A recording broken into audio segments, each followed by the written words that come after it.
અમે લોકો જઈ રહ્યા છે ઇવેન્ટમાં બેબી શાવરની. હું મેં ત્યાં કલોલ બધા ટાઈમે પહોંચી ગયા છે નહીં? ઓલમોસ્ટ અડધો કલાક લેટ થઈ ગયા. હા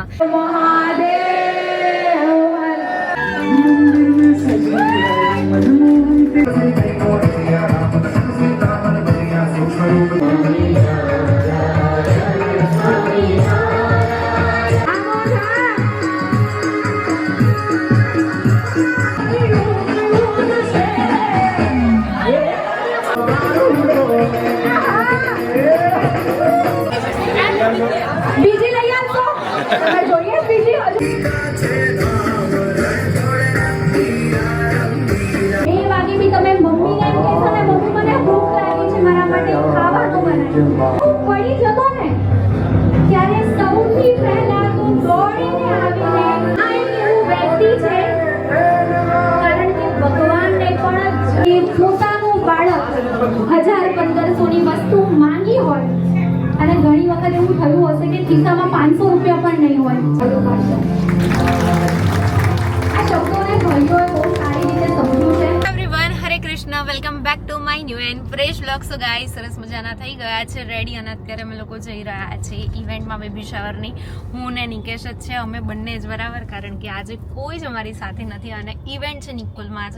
અને ગાઈસ, ફર્સ્ટ ટાઈમ એવું થયું છે કે અમે લોકો લેટ છે, બરાબર? શું કહેશો? દર વખતે ક્લાયન્ટ લેટ હોય છે. દર વખતે ફર્સ્ટ ટાઈમ જ એવું છે કે અમારા ક્લાયન્ટ કહેવાય ને ટાઈમના પાછું નજીકનું લોકેશન છે, એમ કે સારું થાય. પહેલી વાર નજીકના લોકેશન છે ને તોય લેટ થયું છે. દૂરમાં બી આપણે વહેલા પહોંચી જઈએ. મહેસાણા હોય કે ગમે ત્યાં કલોલ બધા ટાઈમે પહોંચી ગયા છે નહીં? ઓલમોસ્ટ અડધો કલાક લેટ થઈ ગયા. હા, પણ છે ને ક્લાયન્ટ અમારે કેવું છે ખબર છે, ઘર જેવું છે એટલે કોઈ જ ટેન્શન નથી. એ લોકોના કોલ આવ્યા અને બહુ જ શાંતિથી મને કે કઈ વાંધો નહીં, તમે આવો, કઈ વાંધો નહીં, તમે આવો, અમે વેઇટ કરીએ છીએ. ઓકે, તો ફટાફટ અમે લોકો પહોંચી રહ્યા છે લોકેશન ઉપર. અને ગાઈઝ, આજે મને અત્યારે ખબર પડી કે બરોડા જે અમે લોકોએ બ્લોગ લીધો હતો એને ના શૂટ થયો છે, ના એડિટ થયું છે, ના ગોપ્રોમાંથી ફોનમાં લીધો છે, ને એમ જ ડિલીટ થઈ ગયો. મારો એટલો મૂડ ડાઉન થઈ ગયો ને, શું કહેશો? એમાં તારી ગલતી છે બકાજો. મારી ગલતી, પણ એમાં કેવું છે ખબર છે ગાઈઝ કે રાત્રે જ્યારે વ્લોગ એડિટ કરવાનું હોય ત્યારે નિકેશ એમ કે રાત્રે ના કરી, સુઈ જા શાંતિથી, આમ તેમ, એમાં ને એમાં રહી ગયો. કોઈ બી વસ્તુ હોય બકા, એની લિમિટ હોય એમ. બરાબર છે, લિમિટ. ઓકે, કે ભાઈ આજે આટલેથી આટલા વાગ્યા સુધી કામ કરું, પછી તું ઓવર લિમિટમાં ખેંચે ને પછી ખોટી હેલ્થ ખરાબ કરવી એ ખોટી. તમે એમ કહો છો કે તારો વાંક છે તો મારો વાંક છે, બરાબર? તો આ ડિલીટ થવામાં તમારો વાંક કહેવાય કે તમે હું રાત્રે કરી દેવા દીધું હોત ને એ દિવસ એડિટિંગ, તો આવું ના થતું. તું સવારે છે ને તારો મૂડ જ ના રહેતો ઉઠવામાં. ના, એવું કઈ નહીં. એ દિવસ કેમ બીજે દિવસ 9 તારીખે ક્યાં ઇવેન્ટ હતી તો ચિંતા હતી. તો બી યાર આખા દિવસના થાકના લીધે પછી મેં તને ના પાડી હોય એના રીઝન થી. બાકી આખો દિવસ તું ઘરે રહીને એડિટિંગ કર, બીજું કઈ જ કામ ના કરીશ તો ચાલે. હા, એ છે. તારે બધી જગ્યાએ લડી જ લેવું છે તો એના મેળ આવે ને. ઓકે, કઈ વાંધો નહીં, ચલો પહોંચીએ ફટાફટ લોકેશન. સો ગાઈસ, આ વસ્તુમાં તમે એને કમેન્ટ કરજો કે ભાઈ આખા બધા મને કહે છે કે તમે તમારી હેલ્થ સાચવો તો પછી. ઓકે, ચલો કઈ વાંધો નહીં, ફટાફટ પહોંચીએ. બહુ જ ઓલરેડી આપણે લેટ છીએ. ફટાફટ જઈને માઇક પકડવાનું છે, કોલર માઇક છે અને સેટ કરવાનું, પણ મને નથી લાગતો કે ટાઈમ મળે, બરાબર? તો ફટાફટ પહોંચીએ, ચલો. કૃષ્ણ કનૈયા લાલ કી જય, બોલો મિયા માત કી જય, નમઃ પાર્વતી પતે, હર હર મહાદેવ.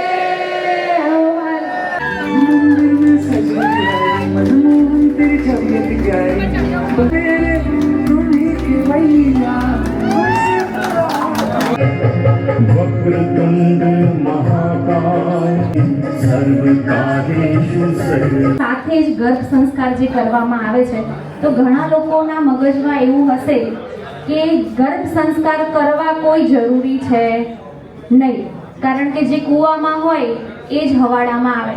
કેટલા લોકો આ વસ્તુમાં માને છે? બધાની સ્માઇલ એવું કહે છે કે હું જે વસ્તુ બોલી એ સાચી છે. જો કૂવામાં હોય એ જ હવાડામાં આવતું હોય તો તમને લોકોને ખ્યાલ હશે કે જે પ્રહલાદ છે એ રાક્ષસ કુળમાં જન્મ લીધેલો હતો, છતાં કેમ એ દેવ રૂપે પૂજાય છે. ખૂબ આશીર્વાદ આપવાના હોય, બરાબર છે ને? જો એ રડે ને તો પછી બાળક એ રડતું હોય. ઘણી વખત તમે જોયું હશે કે મમ્મી ડરતી હોય.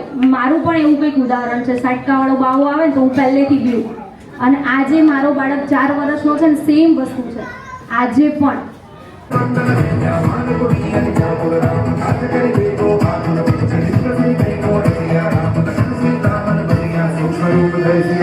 रामा विकट रूप धरि लंक जलावा भीम रूप धरि असुर संहारे रामचंद्र के काज પવન પુત્ર હનુમાન કી સ્વામિનારાયણ ભગવાનને યાદ કરીશું અને સ્વામિનારાયણ ધૂન કરાવીએ બરાબર ત્યારે તમે બેસીને પણ હાથ જોડી શકો છો સ્વામિનારાયણ ભગવાનની આ મોજ હા સ્વામિનારાયણ ધૂન થાય તમે હાથ જોડેલા કાં તો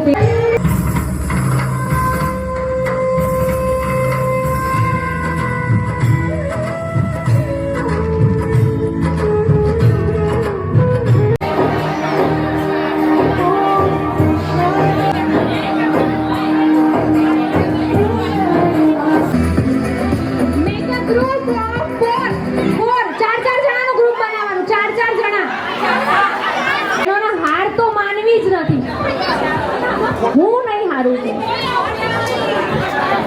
એક્સ્ટ્રા પ્લીઝ બહાર આવી જાઓ હા મોજ હા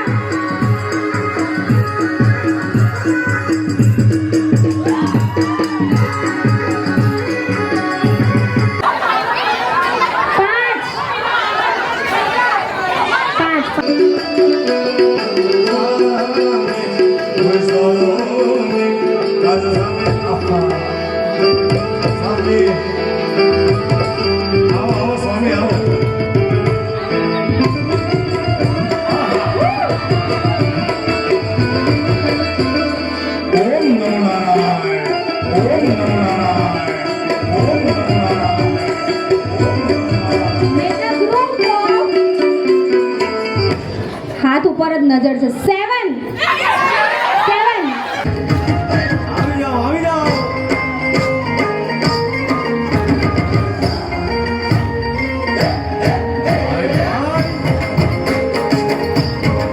મેક અ ગ્રુપ ઓફ 8 હવે તો હરાઈને જ રહીશ એક ઝાટકે જ બધાને કાઢી નાખે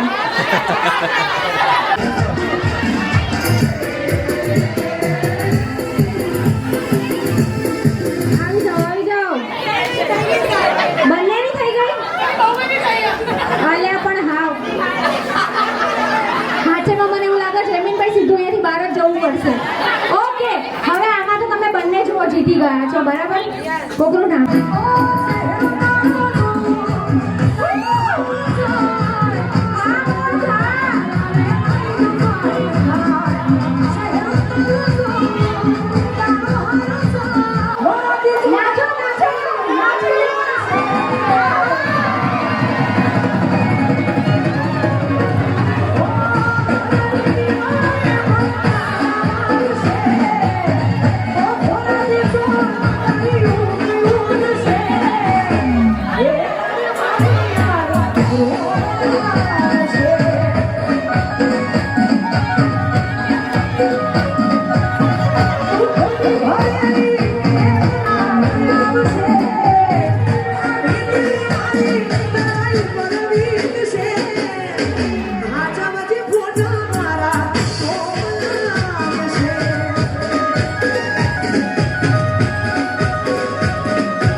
જોરદાર તાળીઓ થઈ જાય ચશ્મા જ કાઢી દીધા કે કોઈ મને લેવા જ ના આવે પણ મારી નજર છે ને બધા ઉપર હતી મેં કીધું હતું કે બધા ભાગવા લાગશે એ કે હું ભાગી નહીં અગુલાવ ચશ્મા હંતાડી દઉં અને આ એકનો લઈને આવ્યા બેને લઈને આવ્યા એટલે બંને માટે જોરદાર તાળીઓ પાડી દો હવે છે ને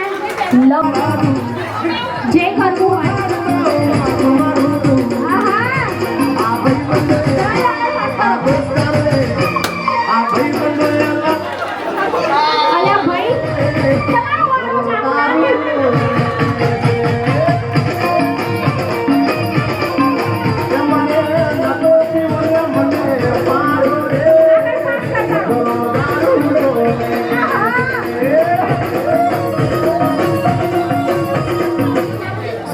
અંકલ તમને મને કઈ ખબર ના પડે વાઇફ ના આપી દીધું કેટલા વર્ષ થયા સર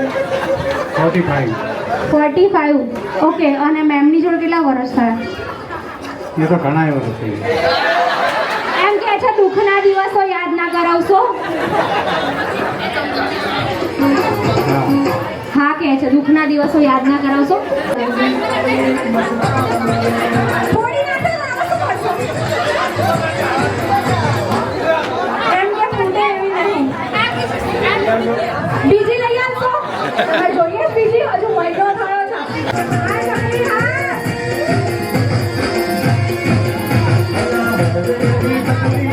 હા ના એ તો ખાલી મજા હવે મજાક જ કેવું પડે ને તો ઘરે જઈને વારો ચડી જાય શું કહેશો સર મોબાઈલની રિંગ કોઈ વખત થાય પત્નીની રિંગ આપી દાદાનો મુજાઈ દાદા બરાબર બોલ્યા ને તો ઠીક શું કે આ બધા બચ્ચાઓ સામે બરાબર એ વસ્તુઓ એક્સેપ્ટ કરવાનું છે કે તમને તમારી વાઈફ મારે છે કે નથી મારતી બિલકુલ નહીં મેમ ક્યાં છે એ ગાડી વખત તો આવી છે ને ફટાક કરે પાક્કું નહીં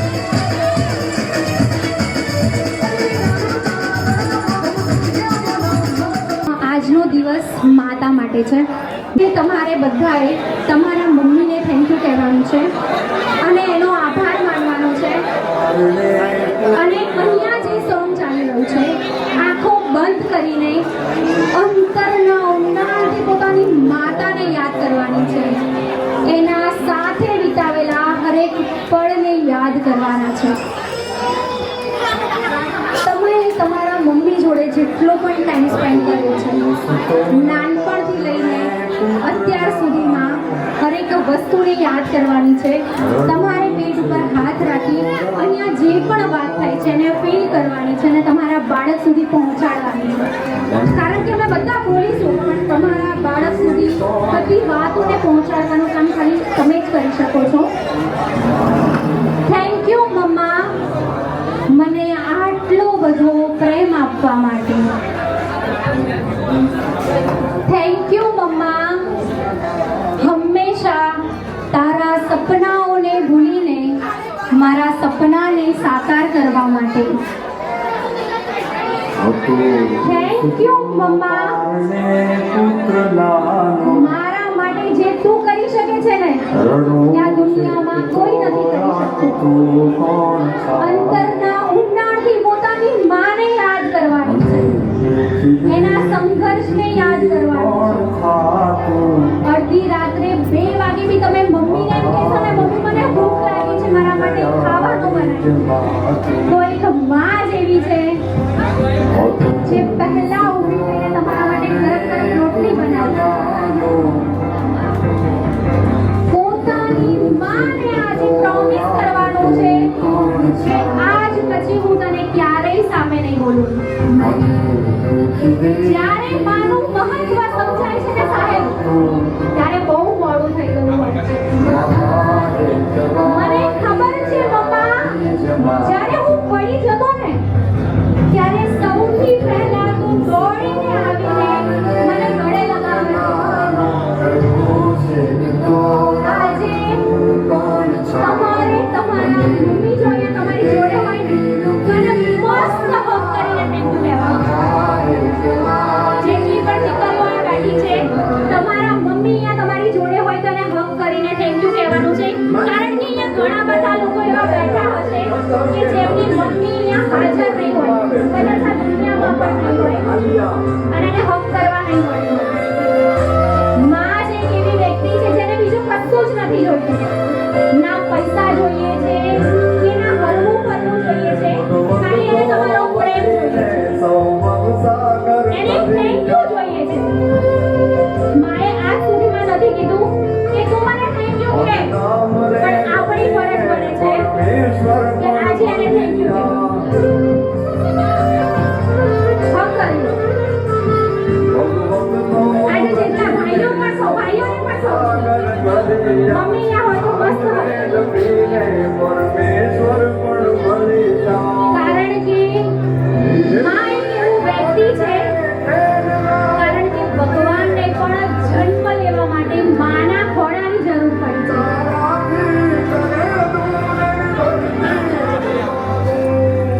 અહીંયા આ દુનિયામાં જેટલા પણ ભગવાન અવતર્યા છે એ બધાને પણ માના ખોળાની જરૂર પડી છે કહેવાય છે કે મરવા માટે ઘણા પરંતુ જન્મ લેવા માટે એક જ રસ્તો છે, જે માં છે.